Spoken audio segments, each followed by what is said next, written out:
Assalamualaikum warahmatullahi wabarakatuh. Perkenalkan, kami dari kelompok 7, di mana materi kami yaitu obat sistem saraf pusat. Kami mengambil dua contoh obat yaitu amfetamin dan kokain. Kelompok kami terdiri dari saya sendiri, Jingga Arliza, dengan NIM 033, kemudian ada Rizka Mariani dengan NIM 19, dan Safira Chandra Kirana dengan NIM 039. Artikel ini akan membahas dua jenis obat stimulan sistem saraf pusat, yaitu amfetamin dan kokain. Nah, kedua zat ini memiliki efek yang kuat terhadap otak, terutama dalam meningkatkan aktivitas neurotransmitter seperti dopamin dan norepinefrin. Dengan menggunakan pendekatan studi literatur, artikel ini mengevaluasi struktur kimia, hubungan struktur aktivitas, serta pengaruh sifat fisikokimia kedua senyawa terhadap proses absorpsi, distribusi, metabolisme, ekskresi, dan target obat. Adapun sifat fisikokimia dari amfetamin, yang pertama itu senyawa ini bersifat basa lemah, lipofilik, dan memiliki volume distribusi besar, yaitu 3,2 sampai 5,6 liter per kilogram, yang membuatnya cepat berdifusi melalui sawar darah otak. Adapun untuk efek farmakologis amfetamin, terutama berasal dari kemampuannya untuk meningkatkan kadar neurotransmitter dopamin, norepinefrin, dan serotonin di celah sinaptik. Kemudian untuk sifat fisikokimia kokain, secara struktur kimia, kokain ini memiliki gugus benzoil dan gugus ester yang menyatu dalam kerangka tropana, yang memberikan afinitas tinggi terhadap transporter monoamina seperti dopamin transporter, norepinefrin, dan serotonin transporter. Karakteristik kokain ini sangat dipengaruhi oleh struktur fisikokimia seperti lipofilitas yang tinggi, berat molekul sekitar 303,35 gram per mol, pKa 8,6, serta kelarutan yang tinggi dalam pelarut organik. Kemudian untuk absorpsi dari amfetamin, setelah pemberian oral, amfetamin ini cepat diserap melalui saluran gastrointestinal yang menunjukkan onset aksi yang sangat cepat. Bioavailabilitas oral ini, metamfetamin ini, anggota umum kelas amfetamin diperkirakan sekitar 67%. Setelah masuk ke dalam tubuh, amfetamin ini didistribusikan melalui aliran darah. Proses ini dipengaruhi oleh beberapa faktor, termasuk pH urin dan aliran darah ke organ. Sekian materi dari saya. Selanjutnya, penjelasan mengenai metabolisme yang akan dijelaskan oleh Safira. Pada Safira kami silakan. Baik, terima kasih moderator. Selanjutnya mengenai metabolisme dari amfetamin. Amfetamin ini dimetabolisme oleh enzim CYP2D6 melalui reaksi deaminisasi oksidatif hidroksilisasi cincin aromatik dan konjugasi dengan asam glukuronat. Kemudian, ekskresi dari amfetamin ini sangat tergantung pada pH urin. Dalam urin yang bersifat asam, ionisasinya meningkat dan ekskresinya akan lebih cepat serta menghasilkan eliminasi hingga 70% dalam waktu 24 jam setelah pemberian oral. Sebaliknya, pada urin yang basah, amfetamin akan cenderung direabsorpsi kembali di tubuh ginjal yang memperpanjang waktu paruh hingga 34 jam. Waktu paruh eliminasi amfetamin ini bervariasi tergantung pada enantiomer dan usia dari individunya.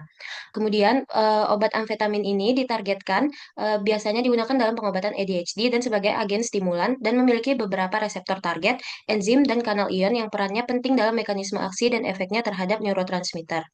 Kemudian masuk ke dalam kokain. Kokain ini diabsorpsi setelah masuk ke dalam tubuh, baik melalui rute intravena, inhalasi, atau dalam bentuk oral. Senyawa ini akan mengganggu penyerapan di saluran pencernaan, dan pada penelitian juga menunjukkan bahwa kokain diserap secara cepat di usus halus, di mana permukaan area penyerapan yang luas meningkatkan efisiensi proses ini. Sekian saya kembalikan ke moderator. Baik, terima kasih Safira. Selanjutnya materi yang akan dijelaskan oleh Rizka. Pada Rizka, disilakan. Baik, materi selanjutnya yaitu mengenai distribusi dari obat kokain. Distribusi dari obat kokain setelah masuk ke dalam darah, kokain sangat terikat dengan protein plasma, di mana sekitar 90% senyawa ini terikat pada albumin dan alfa-1 glikoprotein. Berkat sifat lipofiliknya, kokain dapat dengan mudah melintasi membran darah otak dan menghasilkan efek stimulan pada sistem saraf pusat, seperti peningkatan euforia dan kewaspadaan. Nah, selanjutnya yaitu metabolisme kokain, di mana kokain itu dimetabolisme terutama di hati dan plasma oleh enzim karboksiliesterase, yakni HCE1 dan HCE2 yang berperan dalam membentuk dua metabolit utama.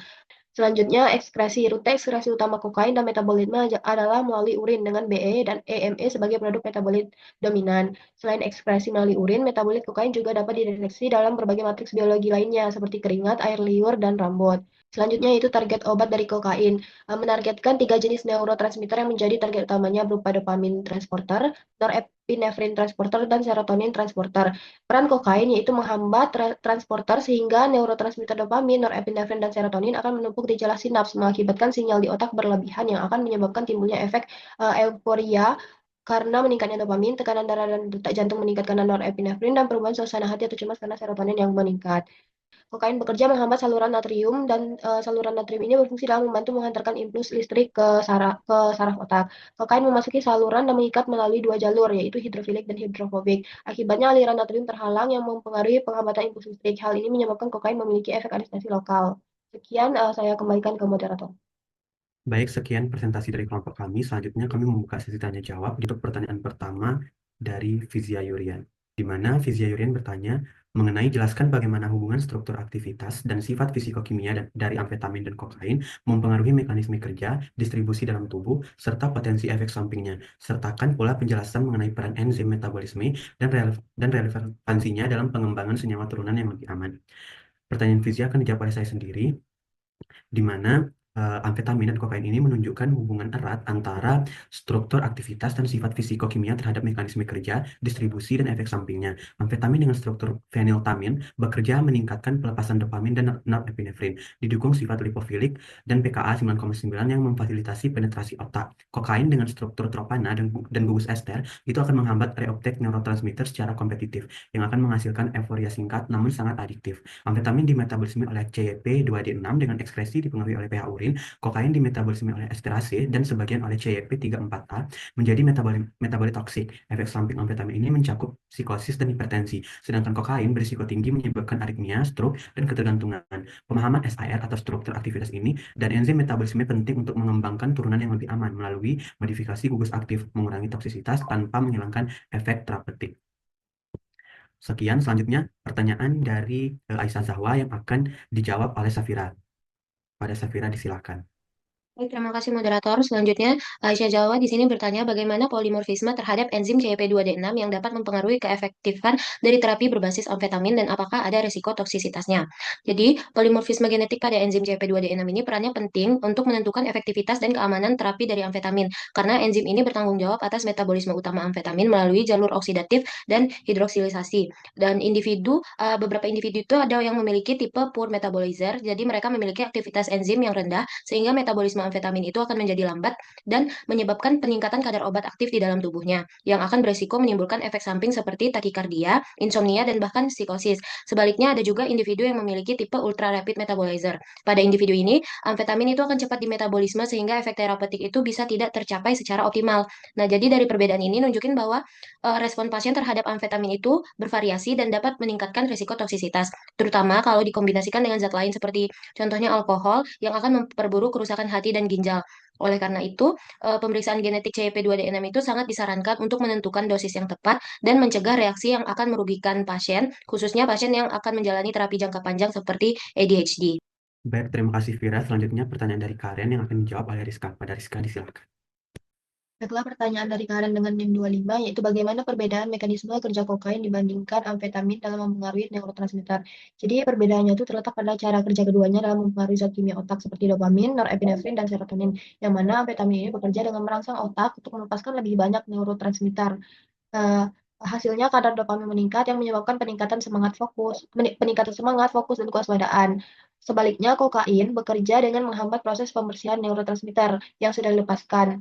Nah, biasanya setelah pesan dikirim antar sel saraf, dopamin ini akan diambil kembali oleh tubuh melalui proses yang disebut reuptake. Nah, dengan kata lain, amfetamin ini bekerja dengan membuka keran dopamin yang meningkatkan pelepasan dari neurotransmitter. Nah, sedangkan kokain ini menyumbat saluran pembuangan dopamin atau menghambat efek dari neurotransmitter sehingga neurotransmitter tersebut jadi menumpuk di otak. Sekian, saya kembalikan ke moderator. Terima kasih Rizka. Dengan berakhirnya sesi tanya jawab, maka berakhirlah presentasi dari kelompok kami. Sekian, kami tutup. Wassalamualaikum warahmatullahi wabarakatuh.